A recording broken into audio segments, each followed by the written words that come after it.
வணக்கம் ஃப்ரெண்ட்ஸ். இன்னைக்கு பார்த்தீங்கன்னா சிவாசிலிருந்து உங்களுக்கு பிராண்டடாக வரக்கூடிய உங்களுக்கு குர்த்தி பேண்ட்ஸ் கலெக்ஷன்ஸோட தான் வந்திருக்கும். இது வந்து பார்த்தீங்கன்னா கொஞ்சம் ப்ரீமியமாக வரக்கூடிய வெரைட்டிஸ். இதில் வந்து பார்த்தீங்கன்னா 2 வேரியன்ட்ஸ் வரும். ஒன்று வந்து பார்த்தீங்கன்னா உங்களுக்கு பேக் பாக்கெட்டோட வரக்கூடிய வெரைட்டிஸ். இதில் சைஸஸ் வந்து பார்த்தீங்கன்னா உங்களுக்கு ஃப்ரீ சைஸ் ஒன்று வரும். அது வந்து பார்த்தீங்கன்னா ப்ளஸ் சைஸ் ஒன்று வரும். ப்ளஸ் வந்து பார்த்தீங்கன்னா நீங்கள் XXL 3XL இருக்கவங்க யூஸ் பண்ணிக்கலாம். ஃப்ரீ சைஸ் வந்து பார்த்தீங்கன்னா நீங்கள் XL அண்ட் L சைஸ் இருக்கும்ல அது யூஸ் பண்ணிக்கலாம். இந்த லெகின்ஸில் வந்து பார்த்தீங்கன்னா லெகின் வந்து பார்த்தீங்கன்னா திக்காக வரக்கூடிய லெகின் பிராண்டட் பேண்ட். இதில் வந்து பார்த்தீங்கன்னா சைஸ் உங்களுக்கு ஃப்ரீ சைஸ் ப்ளஸ் சைஸ் வரும். 2 சைஸ் இதில் வருது.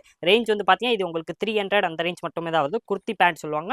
நெக்ஸ்ட் அதில் வந்து பார்த்தீங்கன்னா இது ஒரு வேரியன்ட் இருக்கு. இது வந்து பார்த்தீங்கன்னா உங்களுக்கு பேக் பாக்கெட் இல்லாமல் ஃப்ரண்ட் சைடில் பாக்கெட் கொடுத்துருப்பாங்க. இது வந்து பார்த்தீங்கன்னா குர்த்தி பேண்ட் தான். ரெண்டுமே பார்த்தீங்கன்னா உங்களுக்கு ஆங்கிள் ஃபிட் மாதிரி தான் வரும். கிளாத் வந்து பார்த்தீங்கன்னா நல்லா திக்காக இருக்கும். இந்த மாதிரி பிராண்டோட வந்துடும். வித் வந்து பார்த்தீங்கன்னா சைடு பாக்கெட்டோட வரது. இதுக்குரிய பிரைஸ் வந்து பார்த்தீங்கன்னா 350 அந்த ரேஞ்ச் வரும். இதில் வந்து பார்த்தீங்கன்னா சைஸ் உங்களுக்கு அதே மாதிரி free size and plus size 2 size வரும். ரெண்டுலேயுமே உங்களுக்கு ஃப்ரீ சைஸ்னா கரெக்டாக L XL இருக்கவங்க யூஸ் பண்ணிக்கலாம். ப்ளஸ் சைஸ்னா வந்து XXL அண்ட் 3XL சைஸ் இருக்கவங்க யூஸ் பண்ணிக்கலாம். இதில் கலர்ஸ் வந்து பார்த்தீங்கன்னா மெயின் கலர்ஸ் எல்லா கலர்ஸுமே அவைலபிள்.